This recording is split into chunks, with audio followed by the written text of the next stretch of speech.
Adonal Foyle here. I am so very excited to be with you guys today because I have with me Justin Gatlin, 4-time Olympic appearance, 5 Olympic medals, 11 championship records, and most importantly, he started the Justin Gatlin Foundation for Young People. He's a mentor, he's an author, and he's a firm belief in the importance of mental health.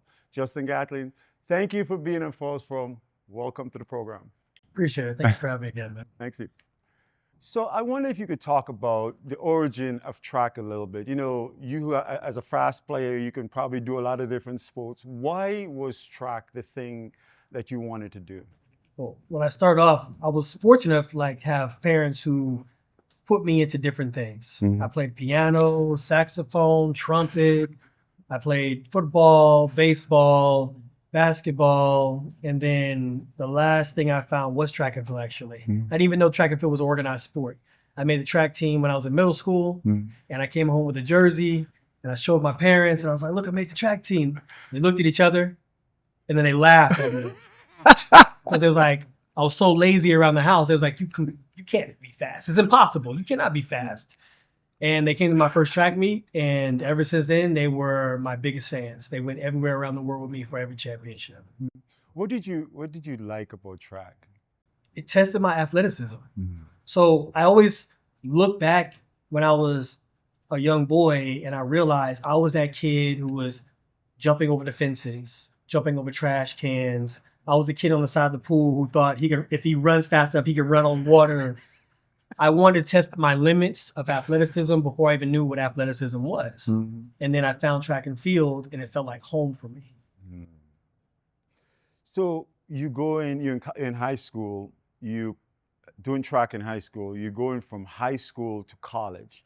Talk about the mental jump that you have to do as an athlete in order to be able to elevate your game from incredible level at high school, but now taking it to the college level. I mean, to be honest, I think in that moment, I wasn't realizing what mental preparation was. I just was naturally just doing it. And when I went from a high school to a collegiate level, it was me just making my own kind of goals, but not having 5 to 10 year goals that normal people would say. I actually just had goals that within 6 months to a year. So I would just work on the realistic goals that I can achieve in the next couple of months that would get me to the next level that I wanted to be at. And I naturally just said, I never started off in track and field saying I wanted to be an Olympic gold medalist at all. I just wanted to be the fastest kid on my team. Then I wanted to be the fastest kid in the city. Then I wanted to be the fastest kid in the district. And then I wanted to be the fastest kid in the nation, and then so on and so on. So I had healthy steps that kept me grounded in realizing with hard work, preparation, these goals could be met, and it opens the door for the next level for me. So one of the things when you are at, you started off huddling and then you move on to the 100. Talk about that transition and kind of why did you feel like you could be better like a sprinter rather than a huddler? Neither was my decision. Fortunately, I could do everything. So I was doing long jump, high jump. I was long jumping 24-10 in the long jump. I was high jumping 6'10". I could sprint. I could hurdle. So I just was an all-around kind of guy. So when my high school coach saw me, and then we had other guys who were fast on the team, but even though I was the fastest, he was like, for us to maximize and score enough points for us to be a winning team together, I'm going to put you in the hurdles. So I would go out there and I would win the hurdles. Even though I was the fastest on the team, I was the most athletic.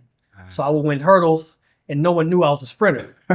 And then I begged him one day, I was like, Coach, just let me run the 100 just one time. And then I went all the way to state, became the state champion. I remember getting on the podium, and then they say my name, announcing Justin Gatlin wins the 110 hurdles. And then you hear the first announcement of, we're about to start the finals for the 100 meters. So everyone in the stands who knows that I did hurdles and 100, they were like, go, go. Jump off the podium, run from the podium to the starting line, and then run the 100. Gun goes off. I win the 100, jump back on the podium again. So I was just so dynamic in that way that I could do so many things and very versatile. And I took it all the way to college. And I think, thankfully, me hurdling was actually the reason why I got recruited into college, because I could score so many points. Once again, I was a contributor to points for helping the team win. And then when my college coach realized I could sprint, he saw me at high school nationals, which, I mean, this is a trend. I was begging the meet promoter at the high school nationals. I begged him. I said, I ran hurdles last year, man. Please, but last year, let me run the 100. He let me run the 100.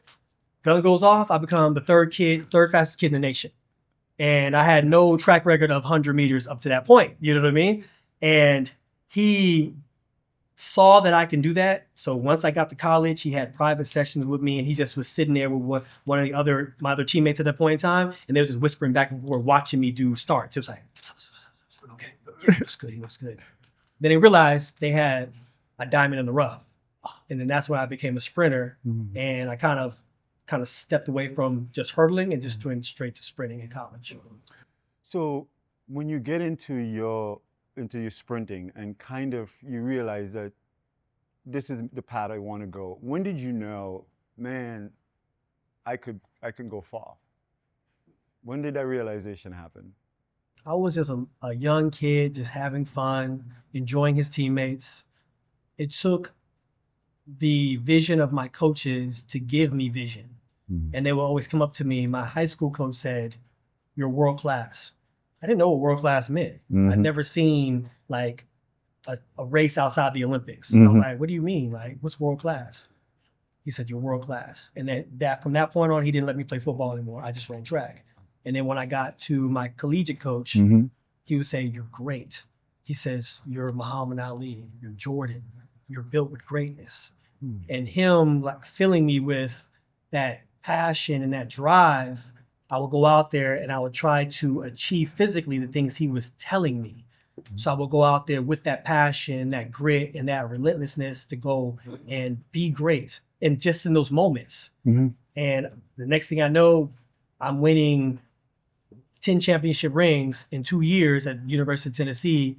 And we won 2 national titles and like 4 conference SEC titles, all within 2 years. Amazing.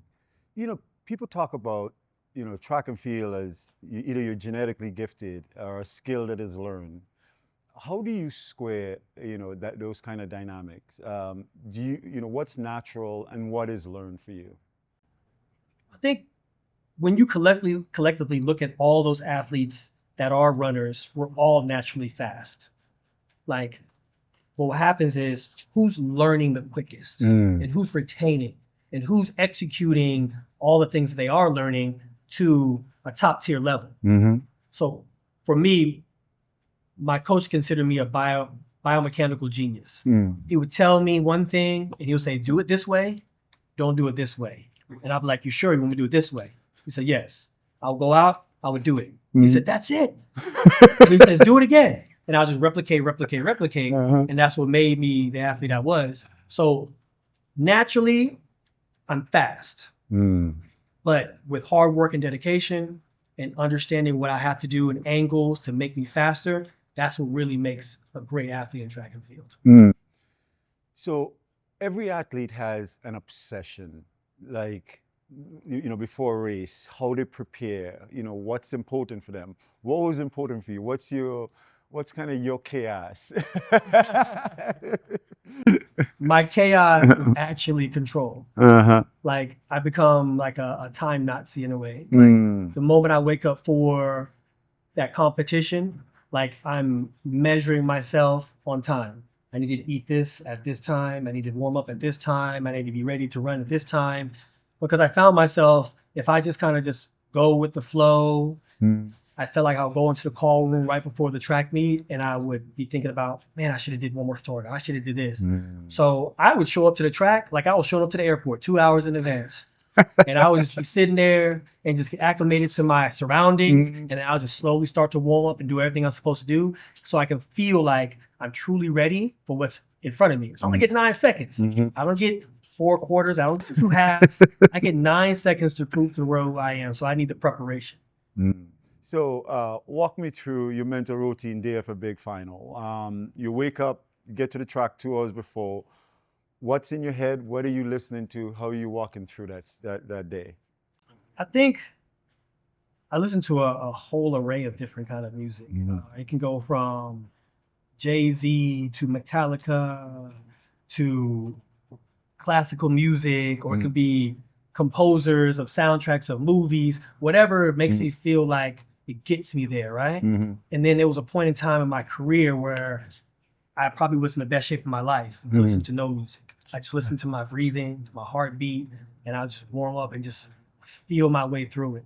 So for me, it was realizing that music was influencing me to get to my level, but once I was at that level, I didn't really need music anymore. I just was so prepared.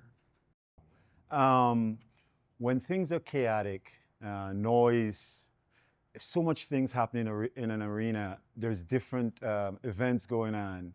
Are you watching? Do you find a place? How do you control chaos? Where do you find that peace, that tunnel vision before you go onto the court? I don't. I love it. You find some athletes, and you know this from you playing. Some athletes are showmen. They live for that moment. And some of them don't have to be very cocky or arrogant. It's the fact of they know that when the lights turn on, something naturally in them just activates. And so when I'm walking in that tunnel, and then you get to the end of that tunnel and it opens up into this stadium of 100,000 people, I feel electricity. I can breathe like the electricity in and just the energy that's there. And for whatever reason, my body, my mind knows it's showtime. So all the hard work, all the dedication I did, I don't get nervous. It's just like, it's time to go. I'm only nervous if I know I'm not prepared. Like training wise, if I didn't do everything I needed to do up to that moment, then I'll be like, well, I don't know how this is going to go. But if I'm prepared, I understand variables. I train to be this person. I understand how to combat this person. And when the gun goes off, it kind of plays like a game of chess, but a very fast game of chess. When did you learn about the mental side of the game? I mean, every athlete evolve into that role. Some people discover it early in the career. I think I discovered mine more in the NBA. Well, when did you discover the importance of the mental side of track and field? When I turned pro. Anything before that, it was just off of just pure passion and grit.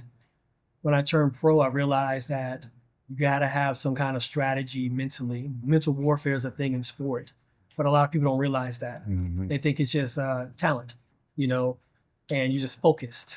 But you have to play a certain role that kind of dives into the mental warfare part. I think the one that sticks out to me the most is how I prepared to beat Usain. That one really, because it was in 2017. And I know we're going to get to that in a little bit, but it's the fact of I had to play a certain role and play possum along the way and strike when the iron was high.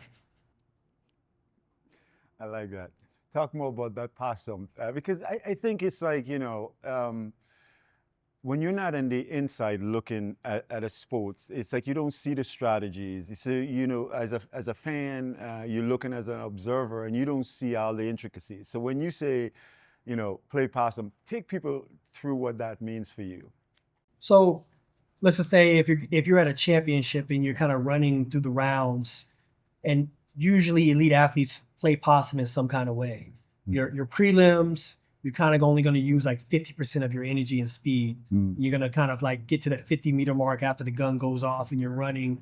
And then after the 50-meter mark, you're kind of shutting down slowly and looking around, kind of swaggy a little bit. And then you go to the semis and you give about 75% of your effort. Right. And then you kind of like look around, but you come across the line a little more aggressively so you can hold your place going into the finals. And the finals, you just let it all hang out. Right. So have you ever had a moment where you left it all before you get to the finals as a younger athlete? Track by nature is trial and error. I can tell you how to run, but it may not be the best for you. You have to figure it out for yourself. So there have been times where I'll come in there very calm, cool, and collected, and gun goes off, and I'll lose. I wasn't hype enough. Right. So the next time I go into a race, I'm coming there, and then I get to line, I'm like, I'm out of breath. I use up too much energy. Then I realized, okay, I had to find a happy medium. Right. Right. So the happy medium was picture that thunderstorm that's in the distance. It's dark, it's ominous. You can see electricity kind of pulsing through it, but you can't hear it. And that's what I feel like when I'm standing at the starting line. You feel the energy that I'm giving off, but you can't really see the aggressiveness until the gun goes off, and that's when I show you my aggressiveness. Everybody has a relationship when you're in sports with fear. How you handle it, you control it, you channel it. What is your relationship with fear? I have no relationship with fear. I think not even just from a psychological trick in my mind, it's just the fact of, I would tell myself, bro, like you just did this whole training regimen in the fall for you to be scared for this race. So then you have to repeat that same process next year in the fall to be scared in this race. I was like, I'm gonna eliminate the fear. I'm not out here running repeat 500s, throwing up on the side of the track just in vain so I can be afraid of whoever's next to me and I go out and run. Fear was not an option for me. I had to go out there and really show the world who I was. And by doing that, it kind of created this whole persona in me. Justin, like myself today, could never really run a race or those legendary races that I ran. That was Jay Gat. Jay Gat is the relentless, aggressive person who looks at you and says, you're my enemy for 9 seconds. You're taking food off my plate, money out of my pocket, and it's time for war. I don't want to meet that one. So, I mean, when people say that you're one of the greatest sprinters that ever lived, I mean, I think that one of the things that solidified that, at least in my mind, was when you came up against Usain Bolt. I wonder if you might talk about, you're going to be running, you've been away from the sport, you're back, and you're running against the best player, the best runner in the world. Talk about what that final felt like for you in your head. Even in those moments, I still had no fear. Where when Usain Bolt arrived on the scene and he was Bolt, right? Like he ran other sprinters out of their event and made them go to other events, or they just was like, they laid down for him. I remember watching him win his first medal, and I was at a bar. I looked up at the screen. I saw he ran an amazing time that the world's never seen before. And I looked and I was like, I want to race that guy. That's the guy I want to race right there. Because I feel like as a natural competitor, you always want to like test yourself against other good competitors to see where you stand at, And we had an epic battle throughout the years. Win some, lose some. I remember in 2013, it was in Rome, and I beat him in a one-off race, right? Not a championship, but a one-off race, and came across that line. I won, shocked him. That's when he knew. I was like, okay, Justin's back. We went to the post interview, and he carried on, very good, very calm, good guy. After the whole post interview, he got up from the press conference. He was walking with his agent in front of me, and I remember him saying to his agent, "That was embarrassing, and it's never going to happen again." And from that point on, he never raced me in a one-off race ever again. The only time, and you can fact check this, the only time I've ever raced Usain from 2013 on was at a championship, either the Olympics or a world championship, and only in the finals. Wow. So I only got to race him one time a year, maybe. Right. But challenging somebody like that, it made you dig deep. It made me like want more. It made me train harder. It made me have a new PR and squat and bench. It made me want to be even more relentless, And I've never in my whole career encountered that except with him. So when our careers were done, we had opportunity to sit down and talk. And hearing his side of the story, it just was like, he paid so much homage to me, so much respect. He was asked the question, he was like, well, how did you prepare for Justin? Like, what was your strategy? And all he could say was, I just had to bring my A game. And for someone like that, who's always like head and shoulders against the field, and watching him run, he gapped the field. So for him to say that, he recognized and respect that regardless of whatever shape I was in, I was coming to race at 100%. And that's what make our epic battles.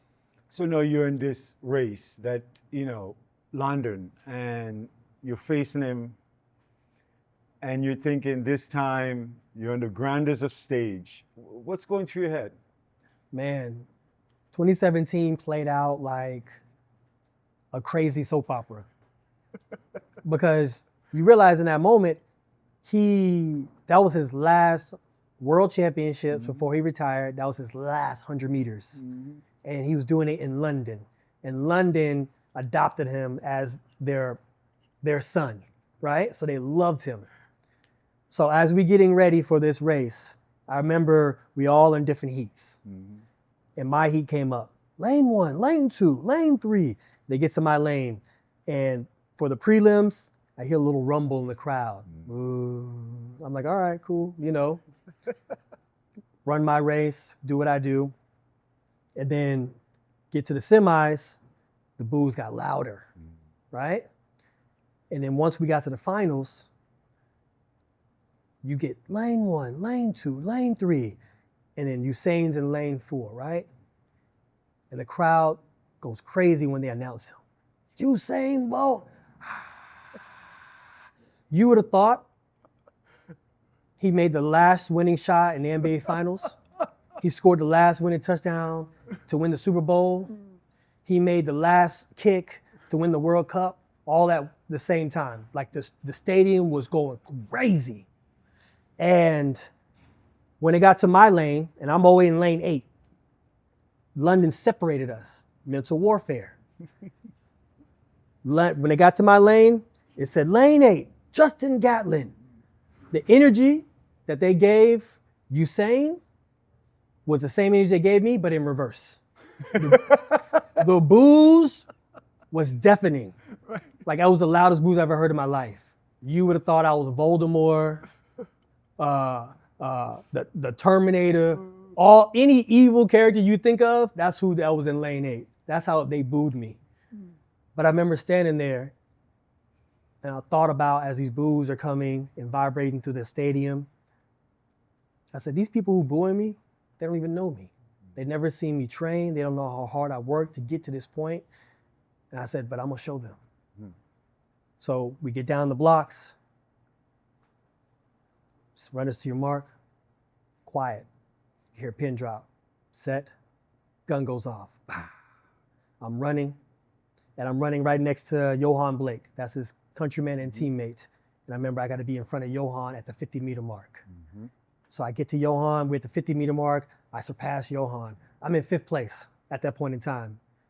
And as we clear the 50-meter mark and we get closer and closer to the finish line, I remember just seeing myself in the finish line. It was daylight between. And I realized at that moment I was winning this race. And I came across that line. And I know I won, because you can see from the angle. But you don't want to be that guy who gets all embarrassed and be like, I won. And you look at the scoreboard and you be like, okay, I didn't win. You know what I mean? So we waited for a while because it was such a close finish, right? And waited.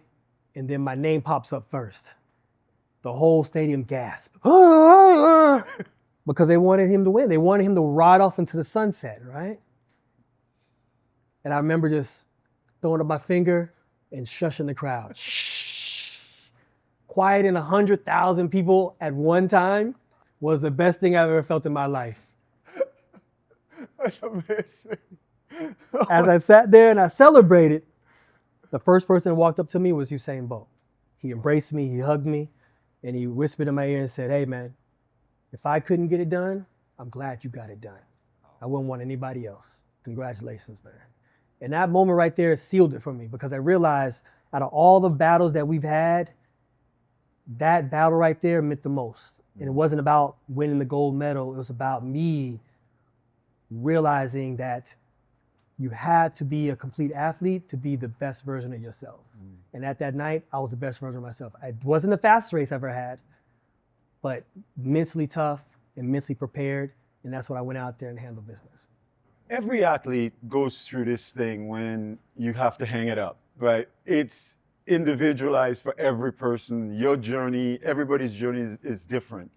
Talk about when you decide, to hang up the shoes and, walk off into the sunset. What is that decision like? That decision is probably the toughest decision you have to make in your life, even though you know that decision's coming. It could be 5 years in advance, and you know that time at some point is going to come, but it's such a hard decision to make because, you being an athlete as well, it's something you've done almost all your life, and when you hang it up as an athlete, you're still a youthful person. So it's like, what do I do next with my life? And because you've poured yourself into this craft and you identified yourself as one of the fastest people in the world, Olympic gold medalist, and you've nailed it. But what's next? Life goes on. And I read an article from Brett Favre, and this had to be 3 years or so in advance before it's time for me to retire. And what he said haunted me for 3 years. He says, when you retire, a little piece of you dies. And I just kept thinking about that. And I was like, man, what is retirement going to look like for me? And it kind of stressed me out at first. And then I realized it's like, and this is usually like how I ration things. Like when a pilot is flying an airplane and he's 30,000 feet up, do you think he's thinking about landing in that moment? No, he's thinking about keep flying, keeping that plane up in the air. So through those 3 years, I realized I was like, you're thinking about finishing when the job is not even done yet. So I had to stay focused on the job. And when it was time for me to retire, I didn't know what it was going to look like. And I think as an athlete, we always think that our career is always going to have a fairy tale ending. I think every athlete thinks their career is going to have a fairy tale ending. And then 90% of them do not have that. It doesn't end the way you want it to end. But I think for me, the way it ended for me was it framed out the kind of athlete that I was. I was at the 2020 Olympic trials, which was actually 2021 because of COVID. And I remember going through the rounds, running. And in that moment, in the semis, I get about maybe 5 meters to about 4 meters to the finish line. And I reach for the finish line. And the coach always tell you, don't ever reach. Don't ever reach because you're gonna pull your hamstring. I pulled my hamstring. Oh my goodness. So this is the semis going into the finals. So the finals, that's where you make the team, right? So I'm thinking in my mind, oh, I'm good. I'm about to make one more Olympics. I'm about to go to Tokyo. I'm about to just be like, this is my last one, y'all. I love it. Thank you so much. And cry on the podium or do whatever I need to do. I'm sitting on a massage table in the back, in the warm-up area at the Olympic trials. And a therapist is rubbing on my leg. And he looks at me and says, doesn't feel good. And I looked at him and says, I don't care. Wrap it up with an ace bandage. We're going out there for the finals. And I went out there for the finals, didn't make the team, but that's how it ended for me. It ended in a way where regardless what was put in front of me, I'm going to work to overcome it. And I'm okay with that. What happened after I retired is the toughest part though. That was tough for me, man. Because how do I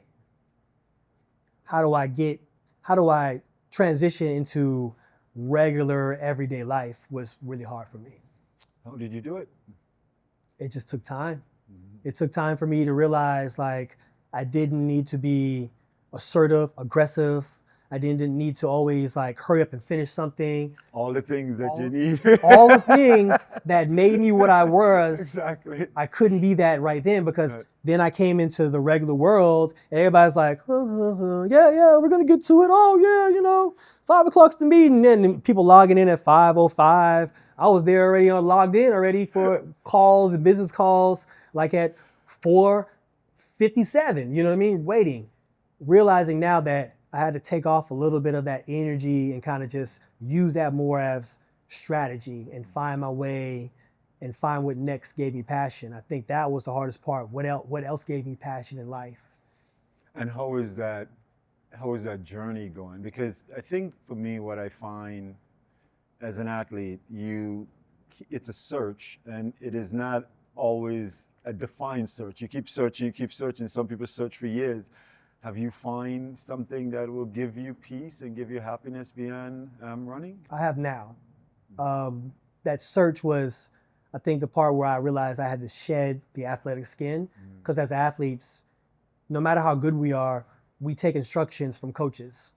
You know what I mean? Like, what do I do now? So I'm turning to peers and friends and saying, what do you think I'll be good at?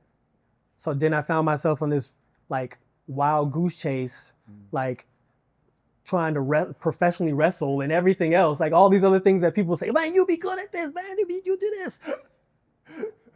I really had to sit still for a moment and just realize, like, what other passion other than running do you have? I have a passion on pouring knowledge into the next generation, those athletes, teaching them what it means to be a professional athlete, watching out for pitfalls. And then I turned that into public speaking. And then from public speaking to athletes, I turned it into where I can use my stories and I can parallel it to the corporate world. So help boosting morale and delivering messages to people who have never been a champion before, who have never been pushed to be the best version of themselves. And those people who consider themselves more of the cogs in the wheel in the bigger picture, I help them understand, like, your best version of yourself, the one that you have to be, is going to be the one that's going to take you to the next level and give you that raise or give you acknowledgement from your boss. But you can't do it for the acknowledgement. You got to do it because you want to better yourself. So those kind of like situations help me become more at peace and find a new Justin and grow from there. One of the things that I find to be incredible things that you have done in your life is starting the Justin Gatlin Foundation. Talk about, what do you understand as part of your role in helping to influence and move tomorrow's youth? I think the most important part for me is that athletes understand how to be the complete version of themselves. Coaches help them physically get ready, but who's there helping them mentally? Who's there picking them up off the ground when they lose?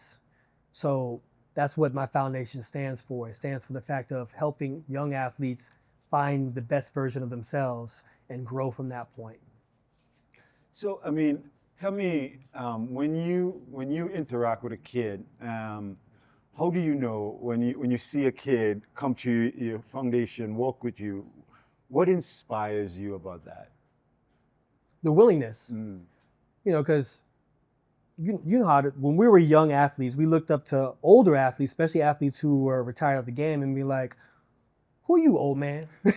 How you gonna tell me how to be me as an athlete? Right.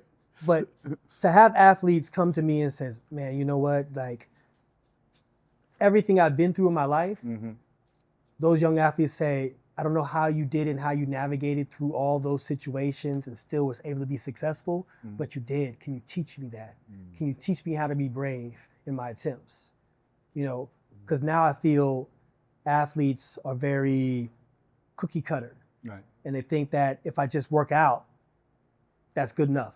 It's going to make me a champion. It's going to make me a professional athlete. And it's a process that goes into it. And I try to teach them the process is actually within you. You can go practice every day and still lose. So what's in you that's going to help you become a winner? So how do you think about this next stage? What is going on? You're a writer, you're a mentor, you runs foundation, you're doing corporate speaking. Talk about what's next for you. Man, I've done so much already. I wrote a book. It's called Ready, Set, Go, From Grind to Glory. Um, Talk about that a little bit. it's basically like a kind of loose memoir of my life and everything that I've gone through from the moment I found track and field and my parents, us on that whole journey of being who I am.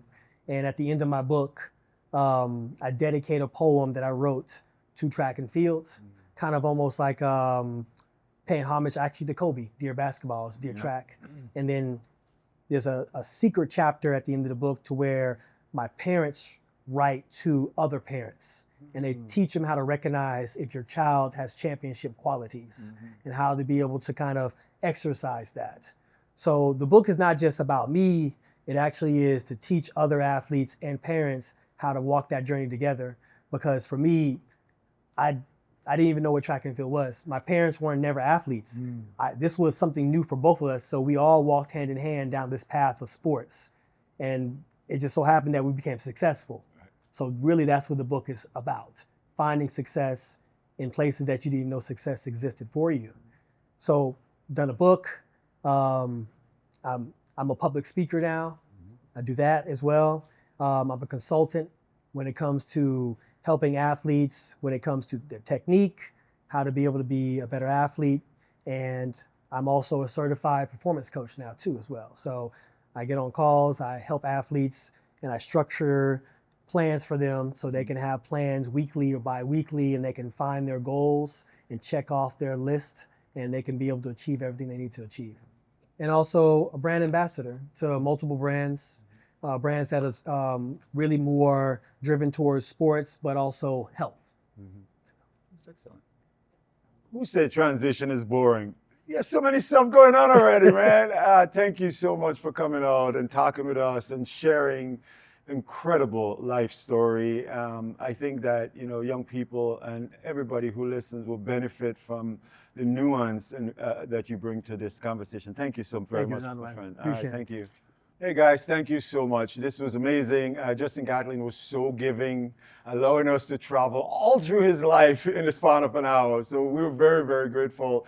And we look forward to seeing you again in the future and Foyles Forum.